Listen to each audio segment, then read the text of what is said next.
Hey everybody, thanks for being here. This week we're fishing off the beach on the Columbia River for Chinook salmon. Brought to you by Corning Ford, Procure, Clackercraft, Yakima Bait, P-Line, Max Lure, Fishfield, Brad's Fishing, Valley Marine, Foley's Fishing Charters, and Fish Hang Product. Now, if you want to learn how to catch more fish, stay tuned. I'm Justin Wolf, and this is Angler West Television. There are many techniques for catching Columbia River salmon, but long-lining wobblers dropped by a kayak from the beach may be one of the most fun and at times one of the most productive. This morning we're at the Addicted Fishing Camp on the Lower Columbia setting lines for June hogs and the remnants of the spring run Chinook or king salmon. We'll start first thing in the morning with a boat ride to the camp.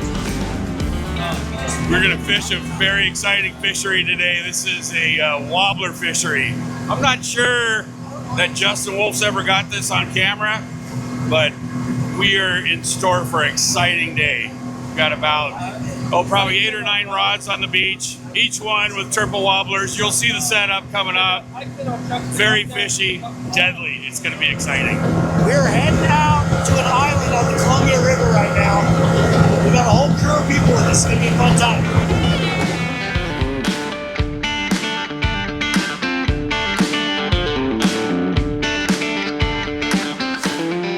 All right, so here we are, high slack.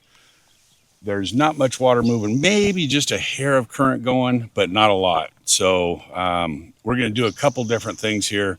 I'm going to show you some of our products that are meant for this type of fishing in the high slack and a couple tricks on how you can make them even fishier. It's called our Mini SS, developed by Bob Spar, which was our very first pro staffer back in the day. And Bob is one of the best wobbler fishermen out there.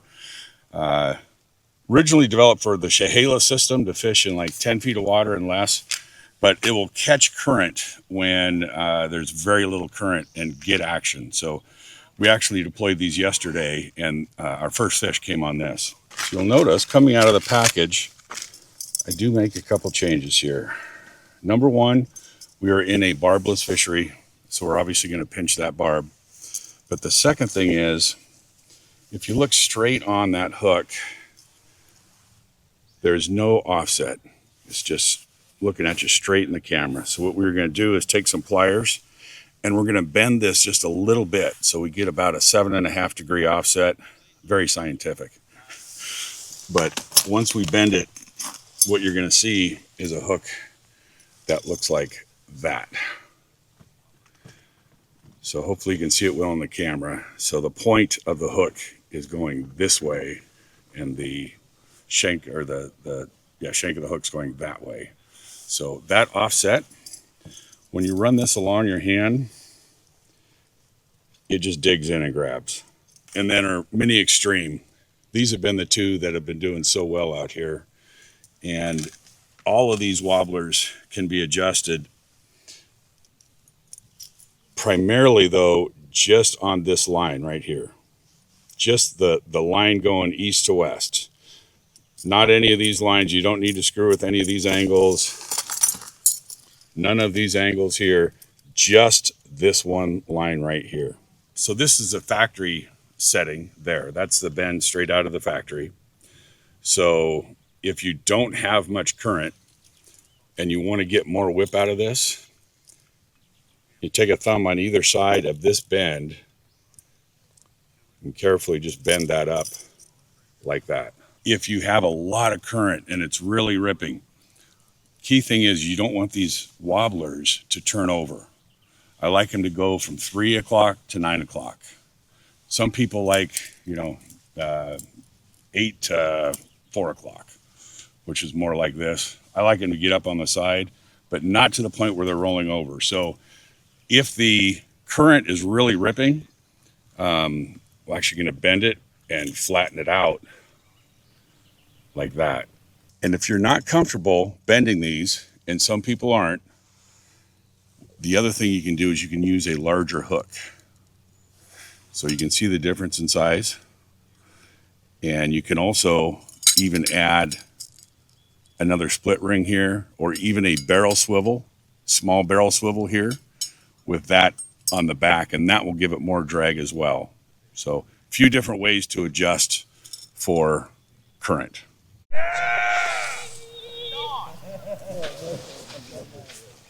He ain't there. Yeah. Dang it, we lost him. So guys, we lose a lot of these fish out here because you have so much line. I mean, that thing was 328 feet out there. You have this big spread, so those salmon are able to get a lot of swing. So the unfortunate thing is you hook a lot, but you also lose a lot. So you gotta weed through them.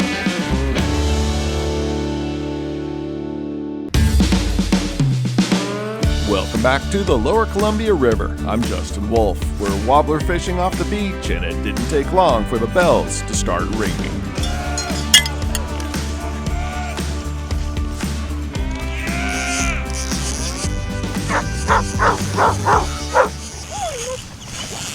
There we go. There we go. Rod, bottom rod. Somebody get him. Somebody get him. Get him, Nelson. Get him, Nelson. We're doubled up. We're doubled up. We're doubled up. You feel him? No, Yeah, he might be gone. Keep reeling though.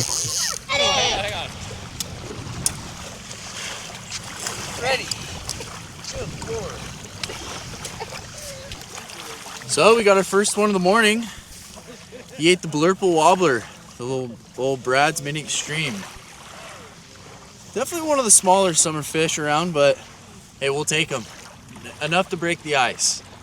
When I go out, one of the other things I do is I'll take a container like this and I'll just put some lemon joy in it. And then when I get out and fish the water I'm fishing, I'll use that water in there so we don't have any chlorine. It's not water from our house, so it's pure. It's what the fish are used to. And I'll use that and clean everything off at the beginning of the day. But I want to show one rig here, which is a little different than you've probably seen before. So take a look. If you compare these two, the same lure, this is how it comes packaged, with the leader coming off the front end here, hook in the back. But in really light currents like we have right now, you can switch it around.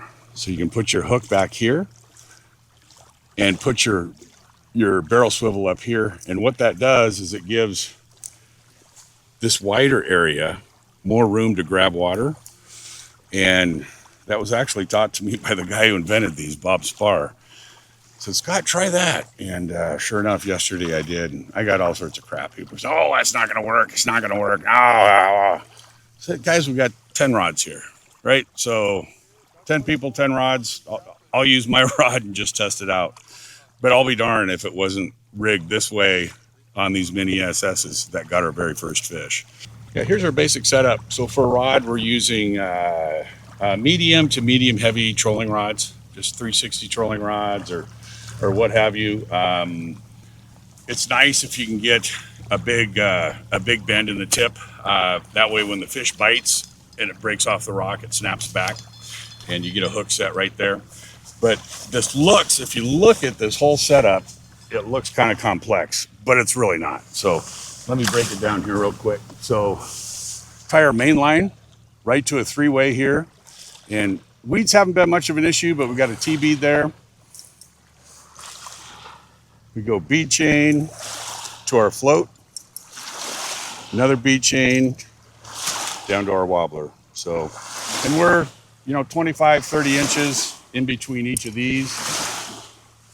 Run down off the bottom part of this bottom part of this 3-way, come down 10 feet, go to another 3-way swivel. Same thing off that 3-way swivel. We'll run out to our float. We're testing these to see if color makes a difference. So far we haven't found that color makes a difference, but testing anyways just to see what works better. It's nice to be able to fish this many rods and do that kind of stuff. So there's a Spar Special. This is the one that got bit yesterday. Again, rigged wacky style, rigged backwards. Then we come down to another 10 feet here in our last three-way swivel. Same thing, same setup here. So it's about 6 feet overall from your three-way to the tip of your wobbler. And then on the bottom of that, we tie that to a rock. With tides like we have right now, where there's a very soft tide, the fish are more elevated. So we're gonna use longer droppers. You know, maybe a 6-foot dropper on this versus when the tide is really running hard and those fish are pulling down and hanging down right on the bottom. We'll shorten our droppers considerably. We're, you know, sometimes using 2-foot droppers. So that's another thing to pay attention to when you're fishing this sort of setup. So you can also scent up the wobbler. This is Garlic Plus, and that has worked. Key thing with this, when you scent up a wobbler, you see I just cleaned this off with a Lemon Joy. Do it on the colored side. Do it back here, but not on that shiny side. You want that chrome to be as shiny as possible in the water. So, and it doesn't take much, it's a dab. Later in the season, the warm water works extremely well. I love it. Later in the season, the warm water, garlic works well. Real well. You've been fishing that for how many years now? 20, at least 20. At least 20.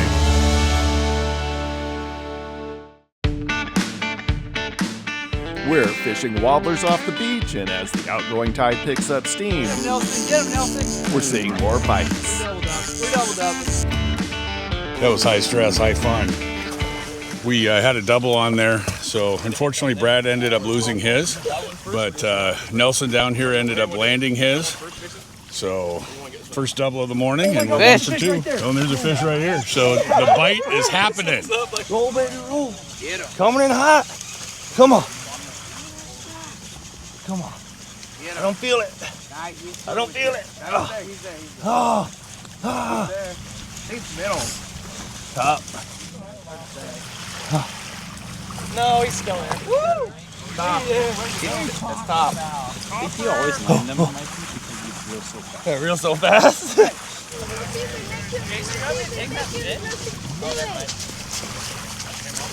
Drag him. Yeah.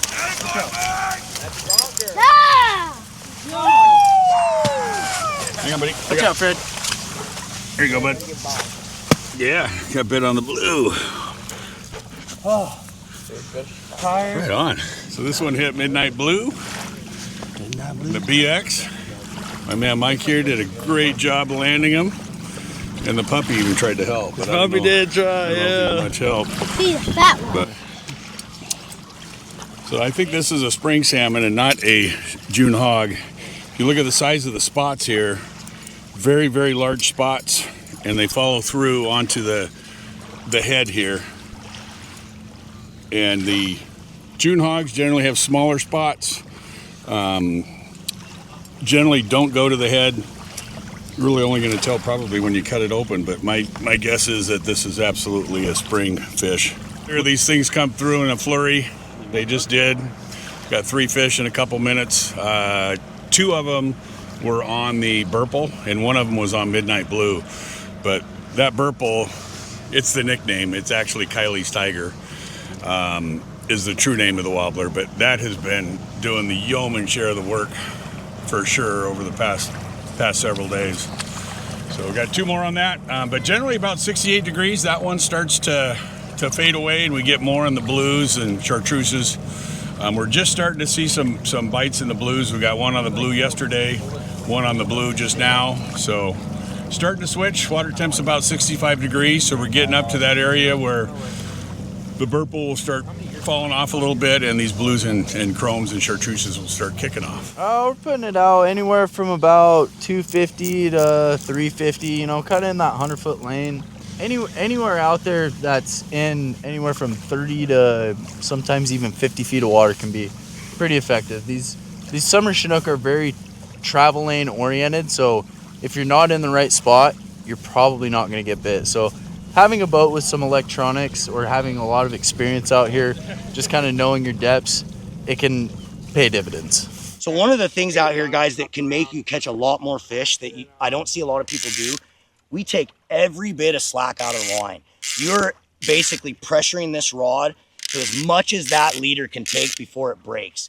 You want this rod to literally almost be folded over, so that way when that Chinook comes up and bites that wobbler, it breaks them automatically for you, and you just directly to the fish. So it's really important. You can see as I'm bending this thing, like I try to get it extremely tight. Tide is starting to flow. Fish are starting to bite. Putting another one out here.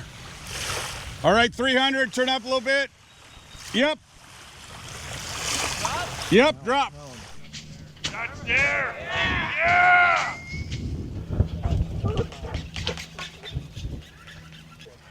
Dude, he's coming at me so fast.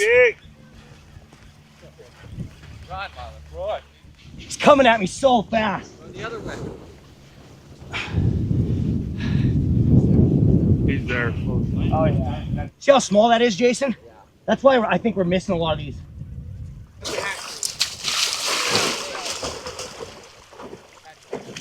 Ready. You have to move, dude. Oh man, we were so due for that. We have lost a lot of fish today. Wild? Yep. That's all right. At least we put one on the bank, man. So-called wild fish. Yeah, that's a wild fish here, guys. You can see it's got that adipose fin on there. And unfortunately, we're going to have to release this fish. But it's still cool to fight him. Still good to get the fight out of him. But we're going to let him go, let him swim, let him do his thing.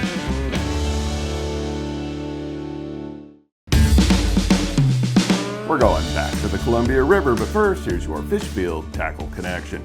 Now today we're wobbler fishing off the beach, and if you need to get stocked up on supplies for this, there's no better place than Fish Field. They've got just about everything you need, including wobbler floats. They got the Fish Field wobbler floats in the perfect size, 3 different colors. Now the colors aren't so much for the fish, but to color code your different baits. And also, if you want a really high quality rod holder, the Fish Field stainless steel rod holders are awesome. Great for sand, dirt, or rocks. Now, let's go back to the Columbia River and see if we can't hook up another beautiful Chinook salmon. Welcome back to the beach. I'm Justin Wolf. We're using a kayak to drop a long leader with 3 wobblers, a system that requires a large disposable weight. So now we're going over the fine art of rock wrapping, which is one of the most important things to do out here. We don't have a top quality line, something that'll break easy, and just do a series of half hitches like this. And if you flip the rock over and do a few half hitches, they lock themselves in, so it gets away from having to wrap too much string like this or this. We don't want to have that much string out there, so just like that, that's all locked in. As that rock, if it hits and rolls down the river, which sometimes happens, and that's why people wrap around a rock so many times, if this rolls with those half hitches, they aren't going to come undone, because as it rolls, you would have to go flip, flop, and it's not going to do that with the way this is tied. So you get away with a lot less string. So we're using varying dropper lengths. So if we had a rip and tide right now, this would be the length of my dropper, right to about my knee. The slower the tide, I'd be up here, around head height, 6 feet or so, because as the tide pushes hard, those fish suck down. As the tide releases off, they start to suspend. So you adjust that here, and then just super easy, just rip it and it's ready to go. And it's nice to have them all pre-tied. When you get a flurry of bites, you don't want to be sitting here wasting your time tying rocks. So you'll see them, we have them stacked on all the rods, ready to go. The next one's ready to go on each rod, and just makes for really efficient fishing. We compare scents. The anise, bloody tuna has been getting bit, but this addicted salmon blend, they're about 50-50. So They are. We need one to pull ahead. Yeah, exactly. And I think it's going to be this one right here. I'm ready. That's the one, boy. It's red. Go get that, man. No, Hey, yeah, Come on. yeah, no. look out there. Holy. Give it down.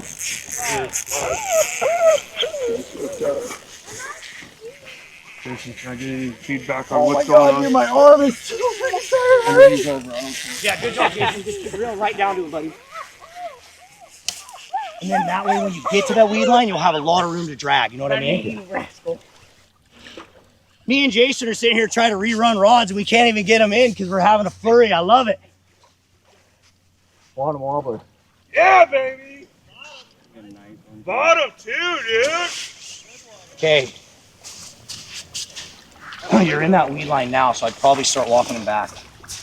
We have this big weed line out here, and we lose so many fish when they hit that weed line because they get stuck and they release pressure. So we try to start running up the beach to get them out of that weed line, and Jason did it perfectly right there. You got him. Pull and get him. No! Yeah, baby! Yeah! Fred, back up, buddy. Clipper, he's clipped.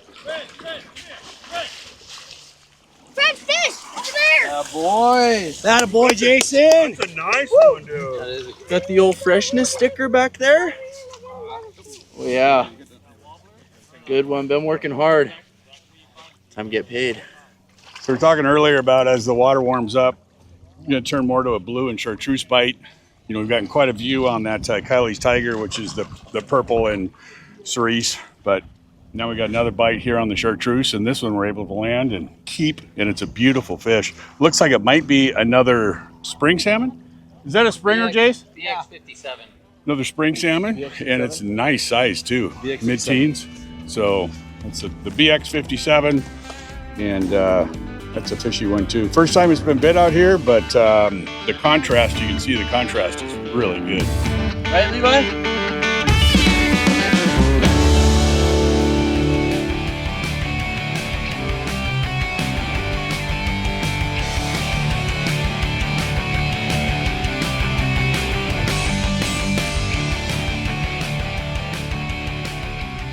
Hey, I hope you found today's episode valuable. That helps you catch more fish. And be sure to watch this episode again, plus hundreds of other episodes on the Angler West TV YouTube channel. Plus, follow us on Facebook and Instagram. And remember, without our sponsors, there is no show, so please thank them when you can. Now, get out there and do some great fishing.